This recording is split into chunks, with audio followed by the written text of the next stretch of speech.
So after playing Zarya nearly exclusively for the past few weeks, I've encountered the same problem time and time again. It's not a problem with Zarya herself, I still maintain she's one of the strongest heroes in the field. The problem comes with her identification as a tank. It sort of parallels the Symmetra predicament. Symmetra is labeled as a support but doesn't heal. You need a second support to help her, and really only then does the team have a huge advantage. The same applies for Zarya. Alone, she struggles much more than the other tanks to pull off an effective push, but paired with another tank, she can transform her team into a war machine. So, what makes Zarya so reliant on other tanks, and is she still useful even when she's the only one?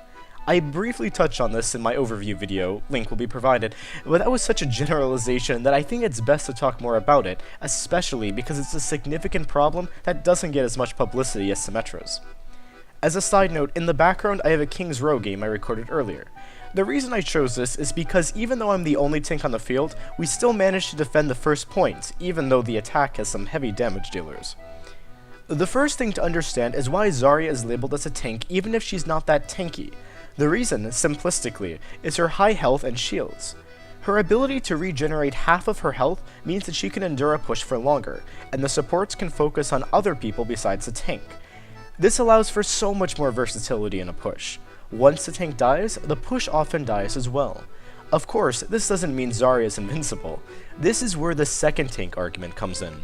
First of all, Zarya's stature is relatively small compared to the other tanks.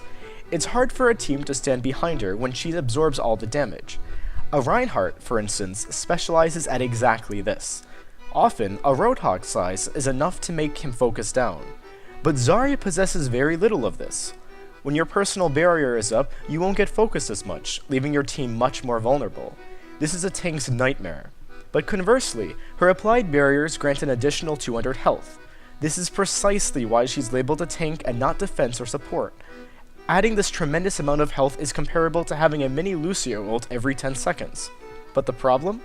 The barrier can only be on one other person at a time.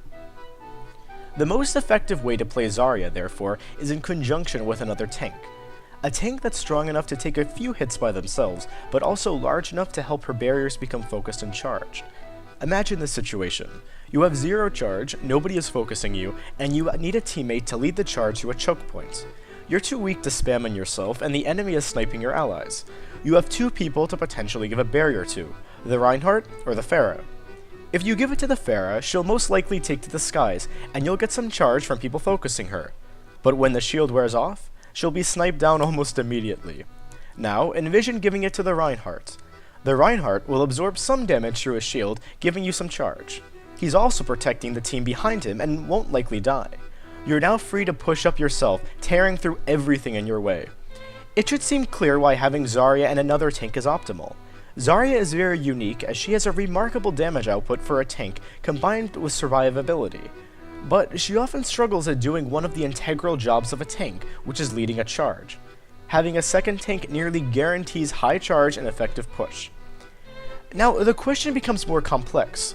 What do I do when I'm solo tanking? This is a situation that comes up quite often.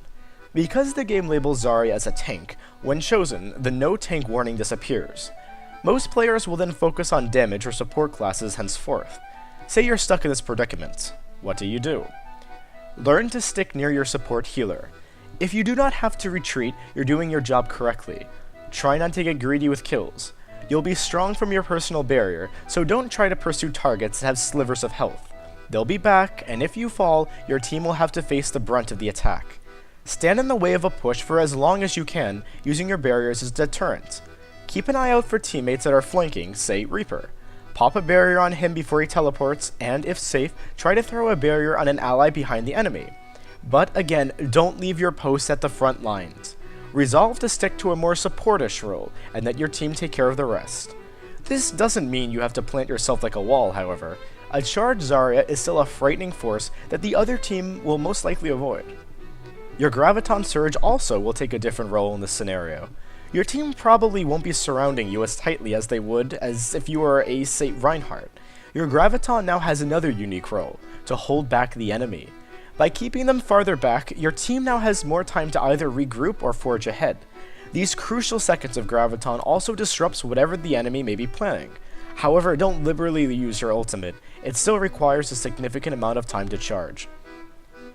I hope this little guide proved informative. I just really wanted to address something I've noticed more frequently in matches. Any questions and or comments are much appreciated, especially if you have an idea for another Zarya guide. Take care and have a wonderful day.